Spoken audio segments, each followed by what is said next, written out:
안녕하십니까, 이태윤입니다. 심천 지하철 측은 자체적으로 손실이 크다고 밝혔습니다. 이렇게 가까운 거리인데 이렇게 많은 보안 인력이 정말 필요한 걸까요? 보안 검문소가 2곳이나 있는데 과연 그게 꼭 필요한 걸까요? 700만 위안 주고 산 집이 지금은 고작 200만 위안밖에 안 해요. 불과 8년 만에 700만 위안이 증발한 거죠. 2017년에 저랑 남편이 정신이 나갔는지 총 700만 위안을 들여서 영교에 136제곱미터짜리 아파트를 샀어요. 그런데 지금은 200만에 내놔도 팔기 힘들어요. 이 집 하나 때문에 우리 삶이 완전히 무너졌어요. 가장 큰 문제는 2024년 초에 남편이 실직했다는 거예요. 예전엔 철밥통처럼 안정적인 직장이었는데 그 일자리도 사라졌어요. 이제 40 된 남자가 돈도 없고 빚만 한가득인데 여러분, 이런 상황에서 어떻게 살아야 할까요? 여러분, 하늘이 무너졌어요. 작년에 제곱미터당 16,000위안의 집을 샀는데 1년도 안 돼서 지금은 12,000위안까지 떨어졌어요. 그냥 피눈물 나는 손해예요. 40만 위안이 증발했어요. 저랑 남편은 그냥 멘붕이에요. 가슴이 찢기고 살맛도 안 나고 이 일만 생각하면 정말 너무너무 괴롭습니다. 지난 20여 년간 지하철은 한때 도시가 현대화로 나아가는 중요한 상징으로 여겨졌습니다.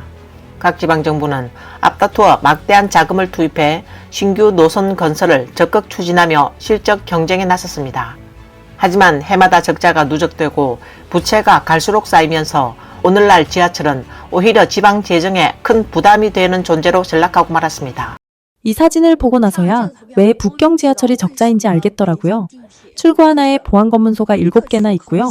역 하나당 최소 출구 4개라고 잡으면 거기에 티켓 발권 인원까지 합치면 역 하나에 최소 30명은 필요해요. 하루 2교대면 60명이고 쉬는 날까지 고려하면 84명 정도 되겠네요. 북경에 총 646개의 역이 있으니까 보수적으로 잡아도 55,000명이 넘는 인력이 필요하다는 거예요. 이 사람들 하루 인건비를 최소 200위안으로 잡아도 보안 인력 인건비만 하루 1,100만 위안이에요. 하루 지하철 이용객이 620만 명이고 한 사람당 평균 5위안 요금 낸다고 하면 총 수입은 3,100만 위안. 그중 30% 이상이 보안 인건비로 나간다는 얘기죠. 여기에 청소, 기관사, 고객센터, 설비 유지 보수, 전기세 같은 고정 지출까지 더하면 적자 나는 게 당연하지 않겠어요? 중국 각지의 지하철이 잇따라 적자를 면치 못하는 주된 이유는 무엇보다 막대한 건설 비용 때문입니다. 예를 들어 상해 지하철 19호선의 경우 1km당 건설 비용이 무려 20억 위안에 달해 다른 노선의 평균 공사비를 훨씬 웃도는 것으로 알려졌습니다. 또한 무분별한 노선 확장과 끝없이 늘어나는 운영 비용 역시 적자 확대의 주요 원인으로 지적되고 있습니다. 자, 그럼 문제가 생기죠. 이렇게 적자가 큰데 왜 전국에서 여전히 미친 듯이 지하철을 짓고 있는 걸까요? 지하철 건설이 이렇게 광적으로 이루어지는 근본적인 이유는 다음과 같습니다.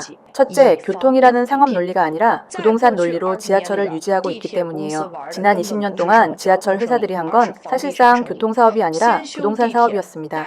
먼저 지하철을 깔고 주변 땅값이 오르면 부동산 개발업체가 주택을 짓고 분양해서 나온 수익으로 지하철 적자를 메우는 구조죠. 예를 들어 심천 지하철은 2022년에 표를 팔아서 번 돈이 36억 위안이었는데 부동산 판매로 벌어들인 수익은 무려 160억 위안을 넘었습니다. 결국 심천 지하철의 본질은 지하철 회사가 아니라 부동산 회사인 셈이에요. 지하철 건설은 그냥 부업일 뿐이죠. 무한 지하철도 마찬가지예요. 부동산 수익이 53억 9,400만 위안, 반면 표 판매 수익은 31억 2,700만 위안에 불과했어요. 이게 바로 지하철이 말해주는 진실이에요. 지하철은 표를 팔아서 운영되는 게 아니라 왼손으로 지하철 짓고 오른손으로 집을 파는 구조라는 거죠. 결국 현재의 운영 적자를 미래의 불확실한 부동산 수익으로 메우는 시스템인 셈입니다. 블로그는 이와 관련해 지하철은 단순히 운임 수입에만 의존하지 않는다고 지적했습니다. 지하철 광고, 상가임대 등 비운임 부분 수익이 전체의 약 10에서 15%를 차지하지만 최근 부동산 경기의 한파로 이마저도 큰 타격을 입었다고 합니다. 왜냐하면 지하철의 핵심 사업 구조 자체가 부동산 중심의 상업 모델이기 때문입니다. 현재 상해 지하철은 이미 대규모 구조 조정에 들어갔습니다. 첫 번째로 영향을 받은 것은 40대에서 50대 중년 직원들입니다. 보상 기준은 근속 연수 플러스 5개월 급여 플러스 현금 10,000위안으로 책정됐습니다. 그렇다면 왜 중년 직원을 우선 해고할까요? 회계 정산은 냉정했습니다. 기존 직원의 월급은 8천에서 15,000위안의 수준이지만 신입 대졸자의 초봉은 4,000위안에 불과합니다. 결국 2,000명의 고연봉 인력을 해고함으로써 연간 임금비 약 1억 위안을 절감할 수 있게 된 것입니다. 이는 적자 위기에 처한 상해 지하철의 생존형 긴축 조치로 해석되고 있습니다. 상해 지하철이 감원을 시작했습니다. 올해 말 이전에 퇴직하는 직원들에 대한 보상안이 이미 발표됐고 N+5개월 급여 플러스 10,000위안입니다. 9월 30일 이전에 퇴직하면 이 보상을 받을 수 있습니다. 상해 신통지하철의 한 베테랑 직원 이 씨는 해외 언론과의 인터뷰에서 이번 구조조정에서 지급된 보상금이 겉으로는 보기엔 많아 보이지만 사실 40대에서 50대 중년층에게는 재취업이 거의 불가능한 수준이다. 상해 같은 대도시에서는 이 보상금으로 기본적인 생활비를 최대 3년 정도밖에 유지할 수 없고 게다가 사회보험도 본인이 직접 부담해야 한다라고 밝혔습니다. 한편 상해 지하철 경영진은 추가 구조조정 계획도 시사했습니다. 회사 측은 2028년까지 대부분 노선을 무인 운전 시스템으로 전환할 예정이며 이에 따라 외주 인력과 영무원 역시 대규모 감원이 불가피하다고 밝혔습니다. 상해 지하철이 한 번에 2,000명을 해고했대요. 이유는 적자를 메우기 위해 인공지능으로 사람을 대체하겠다는 거예요. 솔직히 이 뉴스를 봤을 때 가슴이 철렁했어요. 요즘 전반적인 상황이 안 좋잖아요. 많은 기업들이 버티지 못하고 그냥 문 닫기도 하고 아니면 이렇게 직원들을 줄이면서 AI나 기계로 대체하고 있어요. 예전엔 지하철 같은 데는 진짜 철밥통이라 생각했는데 이제 거기도 사람을 자르네요. 요즘 휴대폰 보다 보면은 중년들이 자꾸 자영업이나 1인 미디어 시작하잖아요. 그거 좋아서 하는 게 아니에요. 정말 일자리가 없어서 그런 거예요. 그래서 저도 자꾸 생각하게 돼요. 이런 세상에서 우리가 아이를 낳고 키우는 게 무슨 의미가 있을까? 집에 아이가 진짜 천재급이 아닌 이상 나중에 커서 뭘 할 수 있을까요? 한때 중국에서 가장 수익성이 높은 지하철 기업으로 불렸던 심천 지하철 그룹이 올해 상반기 이례적으로 적자를 기록했습니다. 이는 지난 10년 만에 처음으로 재무 적자가 발생한 사례입니다. 더욱 심각한 점은 2024년 한 해에만 약 334억 위안의 손실을 냈다는 것입니다. 이 가운데 대부분은 부동산 기업 망과에 대한 지분 투자 손실로 인한 것입니다. 그렇다면 왜 심천 지하철이 이렇게까지 무리한 투자를 감행했을까요? 이유는 간단합니다. 심천 지하철은 망과의 최대 주주로 전체 지분의 27%를 보유하고 있습니다. 2017년 심천 지하철은 총 664억 위안을 들여 이 지분을 매입했습니다.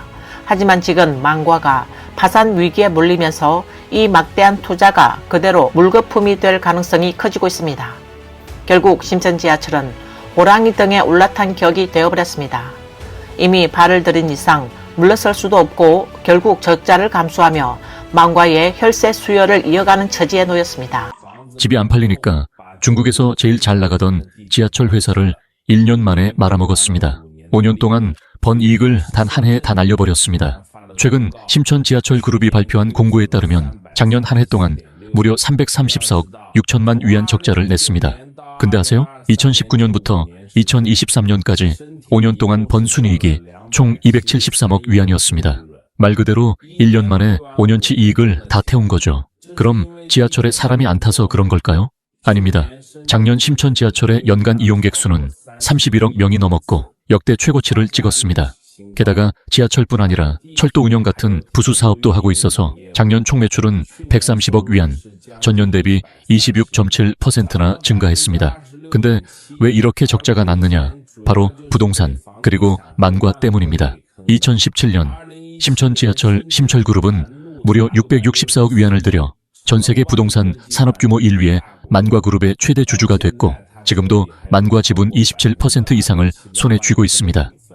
한 블로그는 처음에 망과는 정말 황금알을 낳는 거위 같았다. 심천 지하철 그룹에 막대한 배당금을 지급했다라며 지적했습니다. 실제로 2017년부터 2022년까지 망과는 심천 지하철에 총 192억 위안의 배당금을 안겼습니다. 이 덕분에 심천 지하철은 전국 지하철 기업들이 줄줄이 적자를 내던 시기에도 중국에서 가장 수익성이 높은 지하철 회사로 등극할 수 있었습니다. 하지만 부동산 시장이 얼어붙자 상황은 급변했습니다. 망과가 심각한 부채 위기에 빠지면서 심천 지하철 역시 직격탄을 맞았습니다. 지난해 망과는 순손실 495억 위안을 기록했고 이에 따라 심천 지하철의 수익도 급격히 추락했습니다. 그런데도 심천 지하철은 망과를 살리기 위해 계속 자금을 수혈하고 있습니다. 올해에만 103억 위안을 추가 지원했습니다. 결국 심천 지하철이 망과의 생명줄 역할을 하고 있는 셈이지만 이 혈세 수혈이 얼마나 지속될 수 있을지는 의문입니다. 진짜 농담이 아니에요. 지금 우리 시민들은 지하철을 한 번 탈 때마다 만과에게 수명 연장을 시켜주는 셈이에요. 그리고 요 며칠 사이에 또요. 심천 지하철이 또 만과에게 20억 6,400만 위안을 빌려줬어요. 올해만 해도 1월부터 지금까지 9개월 동안 무려 8번이나 돈을 퍼줬고요. 총 259억 위안을 수혈했습니다. 하루 평균으로 치면 거의 억 위안씩 쓰고 있는 셈이에요. 근데 여러분, 이제 좀 느껴지지 않나요? 심천 지하철은 완전히 호랑이 등에 올라탄 상황이에요. 이렇게 많은 돈을 쏟아부었으니 이제 와서 손절은 절대 못해요. 만과가 살아남는 날까지 같이 버틸 수밖에 없는 거죠. 왜냐하면 만과가 만약 무너지면 그동안 투자한 수천억이 몽땅 물거품이 되니까요. 한 블로그는 심천 지하철 그룹이 망과를 구하지 않을 수 없는 이유는 간단하다. 그 매몰 비용이 너무 크기 때문이다 라고 분석했습니다. 현재 심천 지하철이 보유한 망과 지분은 약 30% 미만에 불과하지만 이 지분이 심천 지하철 전체 자산의 10% 이상을 차지하고 있습니다. 2017년 망과에 대규모 투자를 단행한 이후 지금까지 투입된 자금만 약 1,000억 위안에 달합니다. 그렇다면 망과는 언제쯤 이 위기에서 벗어날 수 있을까요? 현 상황을 보면 그 구덩이는 매우 깊습니다. 2025년 상반기 망과는 무려 119억 위안의 손실을 기록했고 매출 역시 전년 대비 약 50% 급락했습니다. 이것은 심천 지하철의 지속적인 자금 수혈 덕분에 그나마 버티는 수치입니다. 만약 이 수혈이 끊긴다면 망과는 이미 얼어붙은 시신이 되었을 것이라고 블로그는 지적했습니다. 그렇다면 의문이 생깁니다. 2024년 심천 지하철의 연간 이용객 수는 31억 명으로 전국 1위인데 어째서 적자 규모가 300억 위안을 넘었을까요? 이에 대해 블로그는 심천 지하철은 지금까지 부동산 개발과 주변 수익 그리고 국가 보조금으로 연명해왔다. 하지만 부동산 시장이 붕괴되자 그 기반 자체가 흔들리며 직격탄을 맞은 것이다 라고 말했습니다. 특히 지금 우리 건설업계는 거의 끝을 향해 가고 있는 것 같습니다. 왜 그렇게 말하냐고요? 심천 지하철의 수익 모델은 철도와 부동산을 합친 구조예요. 지하철을 어디에 깔 것인가? 지하철이 들어서는 지역은 집값이 오르니까 토지를 팔고 주변 부대 시설을 개발해서 돈을 버는 구조입니다. 절대 표 팔아서 버는 사업이 아닙니다. 작년 심천 지하철의 표수익이 200억 위안도 안 됐고 북경도 90억 위안 수준이에요. 사실상 정부 보조금으로 운영되는 셈이죠. 근데 이 지하철 회사가 왜 지금 힘드냐면 2020년 1월에 3대 레드라인 정책이 나오고 나서 부동산 기업들이 무너지기 시작했습니다. 2021년 1월 1일부터 본격 시행되면서 부동산 가격이 계속 떨어지고 분양이나 토지 경매도 거의 멈췄습니다. 원래 지하철 회사는 여러 수익원이 있었습니다. 표수익, 부동산, 상업임대 같은 것들이죠. 근데 지금은 표 파는 것과 약간의 상업임대밖에 남지 않았고 그 결과가 바로 300억 위안 넘는 적자입니다. 참 씁쓸한 생각이 들어요. 한때 도시 현대화의 상징으로 여겨졌던 지하철이 어쩌다 사람 뼈까지 갉아먹는 돈 먹는 하마가 되어버린 걸까요? 사실 지하철은 대표적인 선투자형 인프라입니다. 애초에 건설 자체가 하나의 도박이었죠. 집값은 절대 떨어지지 않을 거라는 믿음, 경제는 끝없이 성장할 거라는 전제, 빚은 당장은 갚지 않아도 된다는 계산, 그 모든 걸 걸고 시작한 겁니다. 예를 들어 불산을 보면 많은 사람들이 이렇게 생각했을 거예요. 이렇게 인구가 1,000만 명에 가까운 도시인데 승객이 없을 리 없잖아. 그런데 실제로 보면 포산 지하철 3호선은 정작 인구 20만 명이 모여 사는 용계 지역을 피해 사람이 거의 없는 외곽 신도시 방향으로 노선을 꺾어버렸어요. 그 이유는 단 하나, 신규 분양 단지 주변을 지나도록 해서 집값 상승을 노린 거죠. 그 결과는 도시 전체 지하철 승객 탑승률이 10%도 안 되는 상황에 이르렀고 막대한 재정 보조금에 의존하면서도 2년 연속 억 위안이 넘는 적자를 기록했습니다. 한 블로그는 2005년 중경의 지하철 노선 길이는 겨우 13km에 불과했지만 2024년에는 이미 500km에 육박했다. 이처럼 과도한 확장은 고속 경제성장, 인구 증가, 도시 확장을 전제로 한 선투자 후성장식 도박이었다. 하지만 결과는 참담했다. 벽동선의 하루 이용객은 고작 19,000명에 불과했고 유지비는 상상을 초월할 정도로 높았다라고 말했습니다. 그는 이어서 지하철의 대규모 적자 사태는 사실 수년간 이어진 돌려막기식 부동산 게임의 결과이다. 방식은 먼저 지하철 노선을 계획하고 그 주변의 토지 가격을 끌어올린 뒤 고가로 토지를 매각해 얻은 수익으로 지하철 운영을 보조한다. 그 다음엔 또 새 노선을 연장하고 다시 땅을 팔고 다시 빚을 내는 것이다 라며 단순하게 말했습니다. 경제가 빠르게 성장하고 집값이 오르기만 하던 시절에는 이 모델이 마치 영원히 돌아가는 연구기관처럼 보였습니다. 하지만 지금은 그 게임이 끝났습니다. 토지 재정이 무너진 지금 이런 선투자형 지하철들은 결국 세 가지 길밖에 남지 않았습니다. 첫째, 요금 인상으로 생존을 도모하는 길. 홍콩처럼 한 번 탑승에 20위안 이상을 받는 방식입니다. 둘째, 운행 중단과 철거의 길. 주회는 3억 위안을 들여 만든 노면 전차를 지속적인 적자 끝에 결국 폐선했습니다. 셋째, 불산처럼 전력 차단, 절감 운행으로 비용을 줄이는 길입니다. 이것은 단순히 지하철의 위기만이 아닙니다. 거품으로 만들어진 번영은 이 시대의 축소판입니다. 언젠가는 반드시 누군가가 그 대가를 치러야 합니다. 특히 부동산 거품이 붕괴되면 타격을 입는 것은 지하철 회사만이 아닙니다. 수많은 평범한 시민들도 그 피해를 고스란히 떠안게 됩니다. 많은 사람들이 집을 산 지 얼마 되지 않아 집값이 수십만 위안씩 폭락하며 자산이 반토막 났고 심지어 일부는 계약금조차 회수하지 못했습니다.